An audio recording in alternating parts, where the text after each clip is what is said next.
Shalom, shalom peuple de Dieu, je suis Gaëtan Onguier, serviteur inutile du Seigneur Jésus-Christ. Je viens encore vous soumettre un message ce matin. Le plus souvent, je réagis pas par rapport à ce que vous avez l'habitude d'écouter. Je réagis souvent par rapport à ce que je constate et j'essaye justement de corriger les choses selon la parole de Dieu. Tout en sachant également que je peux également me tromper. C'est maintenant à vous de contrôler, de vérifier comme le faisaient les chrétiens de Béret pour voir si ce que je vous dis est conforme à la parole de Dieu. Parce que tout le monde ne peut pas voir. Dieu donne la capacité, Dieu donne un don spécial à certaines personnes pour voir ce que les autres ne voient pas. Et c'est des choses qui participent également à notre salut. Et ce matin, ce que j'ai à cœur à partager avec vous, c'est le texte de Matthieu 23 à partir du verset 9. Il est dit que n'appelez personne sur la terre votre Père, car un seul est votre Père, celui qui est dans les cieux. Alors si on comprend ce passage, la Bible dit qu'on ne doit appeler personne Père sur la terre, parce que lui seul est notre Père. Parce que nous savons que celui qui est dans les cieux, c'est Dieu. La Bible dit que c'est notre Père qui est dans les cieux, ou encore notre Père céleste, ou notre Père qui est dans les lieux secrets. Là, il s'agit de Dieu. Maintenant, est-ce que Dieu, dans sa parole, veut nous dire que nous ne devons appeler personne Père sur la terre? Est-ce qu'on a essayé un jour de comprendre la teneur de ce message, la teneur de ce texte? Est-ce qu'on a essayé de comprendre ce que Dieu voulait dire en disant que n'appelez personne sur terre votre Père, car un seul est votre Père, celui qui est dans les cieux? C'est là où il y a un problème. Mais nous devons comprendre d'abord que quand il s'agit de paternité, c'est une question d'engendrement. La paternité est une question d'engendrement. C'est quoi l'engendrement? L'engendrement, c'est faire naître ou encore produire. En d'autres termes, c'est amener quelque chose qui n'existe pas à exister. C'est un peu ça, engendrer, faire naître, produire quelque chose. Maintenant, est-ce que la Bible ne reconnaît pas les différents pères que nous connaissons dans le monde? Et pour le savoir, il faut rentrer dans la Bible. Par exemple, la Bible parle du Père géniteur. La Bible parle du Père géniteur, donc ça veut dire que la Bible n'a pas de problème avec le Père géniteur. Pourquoi? Parce que Genèse 2, 24 nous dit quoi? Nous dit que c'est pourquoi l'homme quittera son père et sa mère. Donc quand il s'agit de père et mère, il s'agit du père qui engendre génétiquement. Donc le père géniteur. La Bible n'a pas de problème avec ça.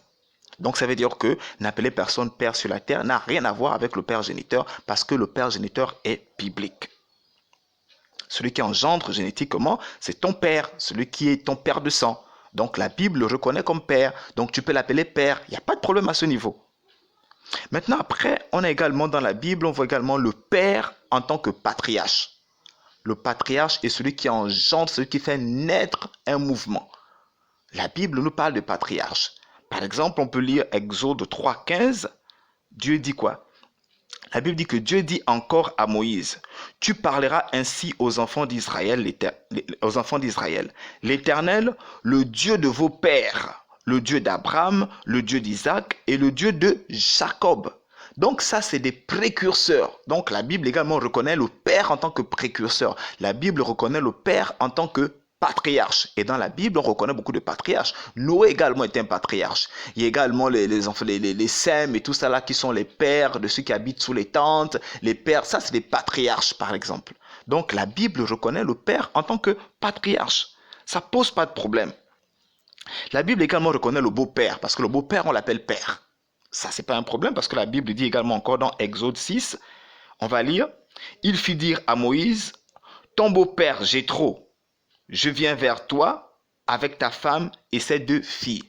Donc, le beau-père ici également est reconnu dans la Bible. Donc, Jéthro, qui était le beau-père de Moïse, Moïse pouvait l'appeler père. Il n'y a pas de problème. Ça ne pose aucun problème. Maintenant, pourquoi Dieu dit n'appeler personne père sur la terre? C'est ce qu'il faut chercher. Dieu a-t-il un problème avec père? Maintenant, nous qui appelons nos papas pères. est-ce que Dieu serait contre cela? Est-ce que cela sera un péché? Eh bien, il faut qu'on comprenne ce que ça veut dire véritablement. On va encore évoluer. Dans la Bible, on reconnaît également le Père dans la foi ou bien encore le Père en la foi. Ce que je vous cite, il y a beaucoup de passages bibliques, je prends juste quelques-uns. Alors, en 1 Timothée, à partir du chapitre 2 au verset 1 Timothée 1, 2 dit quoi? Dit à Timothée, mon enfant légitime en la foi, que la grâce, la miséricorde et la paix te soient données de la part de Dieu le Père et de Jésus-Christ notre Seigneur. Donc ici, Paul dit que Timothée est son enfant légitime. À quel moment un enfant est légitime? Quand il engendre. Et Timothée engendre, et Paul engendre Timothée comment?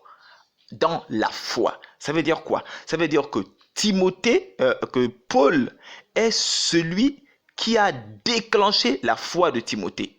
Donc, il a engendré la foi en Christ vis-à-vis de Timothée. Donc, il est le père légitime. Et donc, la Bible n'a pas de problème avec le père dans la foi, ou encore le père en la foi. Parce que le père dans la foi, ou encore le père en la foi, c'est l'homme qui te déclenche, c'est l'homme qui déclenche la foi en Christ, c'est l'homme qui déclenche la foi en Dieu en toi. Celui-là est ton père dans la foi. Donc nous voyons ces catégories de pères. Donc il y a pratiquement 5 catégories de pères que la Bible reconnaît, que la parole de Dieu reconnaît dans la Bible. Maintenant, qu'est-ce que le Seigneur veut nous dire en disant que nous devons appeler personne père sur la terre? C'est ce qu'il faut se poser comme question. Parce qu'effectivement, quand la Bible vous ressort des choses que vous ne comprenez pas, essayons de chercher, essayez de comprendre pourquoi. Moi, ça m'a interpellé. Parce que je me dis, bon, attends, comment je ne vais appeler personne père sur la terre? Il y a un problème. Mon père géniteur, c'est mon père, je l'appelle père. Et donc, je suis rentré dans les Écritures pour essayer de voir. Et je vois que, effectivement, Dieu, dans sa parole, reconnaît des catégories de pères. Mais qu'est-ce que l'on constate actuellement? On constate dans le monde, effectivement, que l'occultisme a également des pères. L'occultisme a des pères. Le bouti, le njobi et tout ça, il y a des pères qu'on appelle des pères spirituels. Pères spirituels, ils appellent ça leur père spirituel. Pourquoi? Parce que ces pères spirituels engendrent ces enfants dans les choses démoniaques.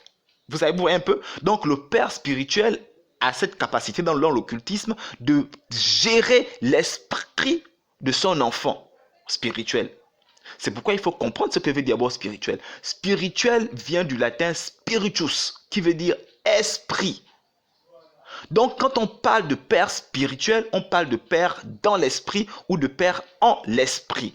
Et quand je regarde dans le monde, je vois que ceux qui engendrent de pères dans l'esprit ou de pères en esprit, qui ont la capacité de gérer l'esprit de leurs enfants légitimes qu'ils engendrent dans leur foi démoniaque, eh bien ce sont des pères spirituels.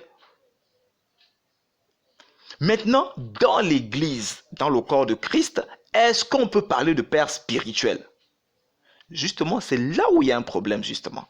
Parce qu'effectivement, on se rend compte que même dans l'Église de Christ, on se rend compte que nous appelons des pères dans la foi, des pères spirituels. Et c'est là où il y a un problème. Nous appelons des patriarches, des pères spirituels. Et c'est là où il y a véritablement un problème. Comme je vous ai dit, que spirituel voulait dire spiritus, donc esprit. Donc, c'est pour revenir à Matthieu 23, 9, pour dire que n'appelez personne sur terre votre Père, car un seul est votre Père, celui qui est dans les cieux. Eh bien, ce qu'il faut comprendre dans ce texte, c'est que le Père dont parle la Bible ici, c'est le Père spirituel. Et le Père spirituel, en ce qui concerne nos chrétiens, c'est Dieu qui est ce Père dans l'esprit, qui est ce Père en esprit. Pourquoi? Parce que comme je vous ai dit que la paternité est une question d'engendrement. Qui nous engendre spirituellement? C'est Dieu qui nous engendre spirituellement. C'est Dieu qui nous engendre en esprit. Donc un homme ne peut pas être notre Père spirituel, à moins que nous ne soyons dans l'occultisme. À moins que nous ne soyons dans ce qui est diabolique. Voici véritablement le problème. C'est pourquoi je vous ai dit en début que non, moi je viens mettre du doigt, je viens montrer le doigt ce que vous ne voyez pas. Je viens vous dire que voilà ce que vous ne voyez pas.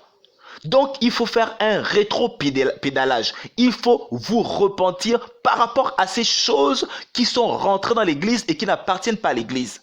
Le père spirituel dans l'église n'est pas l'affaire d'homme. Et c'est pourquoi l'occultisme rentre dans l'église.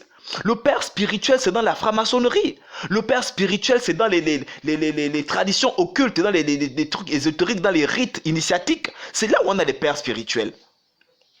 Donc vous voyez que véritablement dans l'église il y a un problème. Et quand vous appelez quelqu'un père spirituel, pour ceux qui ne connaissent pas, parce que vous appelez papa, parce que on se rend même compte que dans la Bible je ne vois pas qui on appelait papa. Les apôtres on les appelait pas papa. Maintenant c'est quoi cette affaire de papa? Oh papa, oh papa. Il y a même une certaine dévotion exagérée par rapport à ces papas que l'on considère comme des papas spirituels, comme des pères spirituels. Et c'est là où véritablement il y a un problème. C'est là où véritablement il y a même ceux qui connaissent vos pères spirituels là, qui savent exactement ce qu'ils font, vous en voûtent. Pourquoi? Parce qu'un père spirituel a la capacité de manipuler ton esprit. C'est pourquoi ces hommes de Dieu que vous appelez pères spirituels manipulent vos esprits. Vous allez même voir que vous pouvez constater des choses dans leur vie, des choses qui n'ont rien à voir avec Dieu, mais vous êtes toujours là. Pourquoi? Parce que ce sont vos pères spirituels, ils manipulent votre esprit, ils gèrent votre esprit, ils dirigent votre esprit. Or qu'un chrétien doit avoir la gestion de son esprit par Dieu. C'est Dieu qui est celui qui gère notre esprit parce que c'est celui qui nous a engendrés spirituellement. C'est pourquoi la Bible dit que l'esprit de Dieu dit à mon esprit que je suis enfant de Dieu. Pourquoi? Parce qu'il t'engendre en esprit. C'est Dieu qui engendre en esprit. On peut avoir plusieurs pères en tant que patriarche. Il n'y a pas de problème. Mais on n'a qu'un seul père dans la foi. Comme le dit par exemple Paul dans 1 Corinthiens 4, 15, il dit quoi? Car quand bien même vous aurez 10 000 maîtres en Christ, vous n'avez cependant pas plusieurs pères, puisque c'est moi qui vous ai engendré en Jésus-Christ. Donc le père dans la foi est un. On n'a qu'un seul père dans la foi. Et c'est celui qui t'engendre. Celui qui t'amène à rentrer dans la chose de Dieu. Celui qui déclenche ta foi. C'est lui-là le père dans la foi. Mais le père dans la foi n'est pas un père spirituel. Il faut arrêter ces choses. Et quand on vous parle, vous pensez que c'est des détails. Qu'on ne doit pas faire attention à ça. Comme je dis souvent que Dieu se trouve dans les moindres détails de sa parole. Et le diable se trouve dans les moindres détails de ce qui est hors de la parole de Dieu. Vous avez vu père spirituel dans la Bible? Vous avez vu un père spirituel dans la Bible? Il n'y a pas de père spirituel. Et donc si spirituel veut dire spiritus, qui est celui que nous devons adorer en esprit et en vérité? Qui est le maître des esprits? Qui est le roi des esprits? Qui est au-dessus de tous les esprits? Si ce n'est l'esprit de Dieu, si ce n'est Dieu lui-même. Donc, véritablement, il y a un problème quand nous appelons le père spirituel dans l'église. Père spirituel n'existe pas dans l'église, bien-aimé. Il faut que vous le compreniez. Donc, papa ici, papa là, il faut arrêter. Et ces choses-là sont tellement ancrées en vous que même quand vous avez la vérité, vous êtes incapable de délaisser ces choses. Papa ici, papa là, les gens qui connaissent vous manipulent. C'est pourquoi vous avez des maris de nuit, vous avez les femmes de nuit. Pourquoi? Parce que c'est des gens qui gèrent vos esprits. Et la dévotion est telle que c'est le père dans la foi, ou bien ce sont vos pères spirituels qui vont vous marier. Ce sont vos pères spirituels qui vont faire ceci. C'est là où il y a un problème.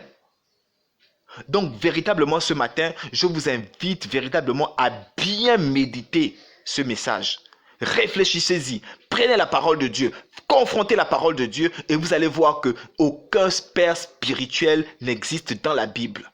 Le père spirituel en tant que spiritus, esprit, c'est Dieu qui est notre père spirituel. Voilà pourquoi Matthieu 23, 9 dit, n'appelez personne sur terre votre père, car un seul est votre père, celui qui est dans les cieux.